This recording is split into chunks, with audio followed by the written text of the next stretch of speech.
Magandang araw po sa lahat, lalo na po sa aming mga giliw na mga subscriber, viewer at visitor sa aming channel.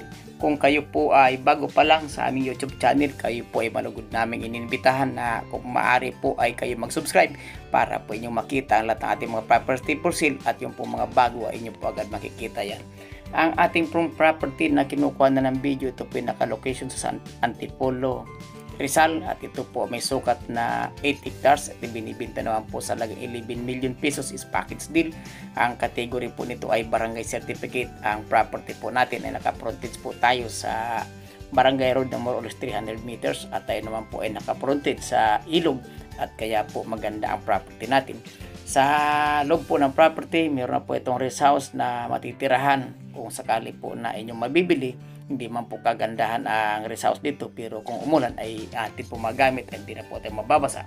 Ang loob po ng property natin ay mayroon po itong mga tanim na mahigit po na 1,000 na saging at may 300 din po mahigit na nyug na mga nagbubuwang iba at iba na po mga bagong tanim at marami naman po itong mga iba't ibang klase mga fruit bearing katulad po ng guyabano, may sampalok, may santulputa at may mangga. Malaki na po mangga natin at yung pong ating mga nara at mahugan ni ready for harvest na po at marami din pong kawayan. Ang property po natin ay meron po itong supply ng tubig at kuryente at ang cellphone signal ay available din po, pati po internet signal ay nasagap din. Ang layo po natin sa National Highway, sa Marcos Highway, more or less ay mga 3 kilometers lamang po at simentado ang ating kalsada dahil bago lang pong kagagawa. Ngayon po ang property na ito na naka-frontage po ito sa Barangay Road, dito po ay may proposed project na gawin po itong highway palabas po ng Marikina City.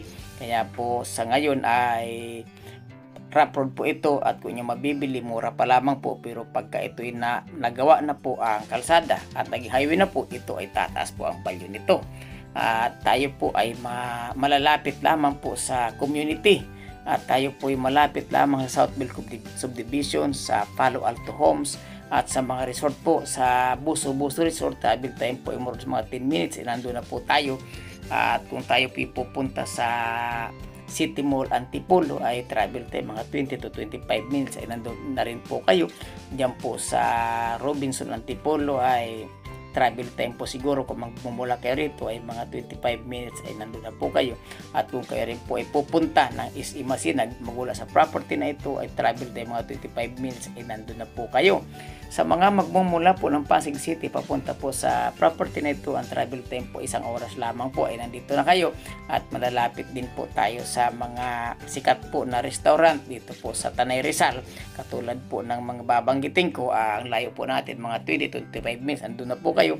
Yung Treasure Mountain, Pico de Pino, Sierra Madre Resort, yung Martisim, yung La Francos Veranda, pagkatapos mo Ricardo's, Cafe Caterina, Cafe Natividad, BNK at yung pong Franquito, malapit lamang po tayo dito sa Newton.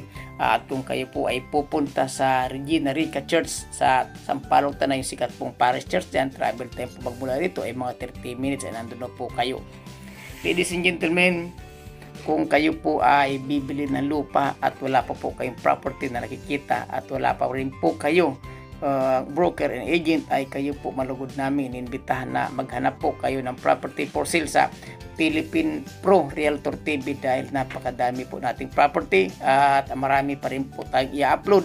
Kung sakali po na wala kayo dyan napili, wala kayong nagustuhan, maaari naman po kayo magpahanap ng property for sale sa Philippine Pro Realtor TV dahil marami po kaming mga spotter at marami po talaga tayong mga property na naka-ready for upload.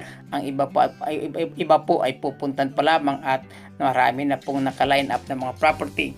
Kaya po kung kayo ay naghahanap ay iniimbitahan po namin kayo na maghanap dyan sa aming YouTube channel.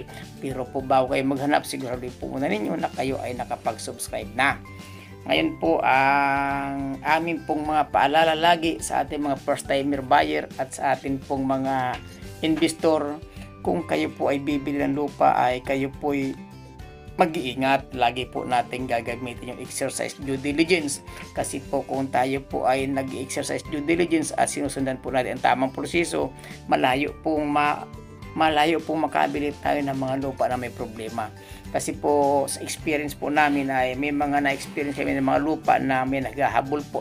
Isa pong problema sa lupa yung tenant, baka po kasi hindi pa nagkakasundo yung may-ari ng lupa sa yung tenants niya kung paano bibigyan. May mga tenant po kasi swelduhan at meron naman po dyan na hindi naman sinisilduhan. Ito pong mga kaso ng mga walang sweldo, ito po yung mga naghahabol sa property na humihingi sila ng share sa lupa o kaya sa pagbenta ng lupa, at kadalasan po ay nagkakaroon po ng asuntuhan yan, ang dimandahan, dahil sila at owner ay ayaw bigyan. Ay siyempre po ay sa batas, meron pong mga karapatan ng mga tenants na yan.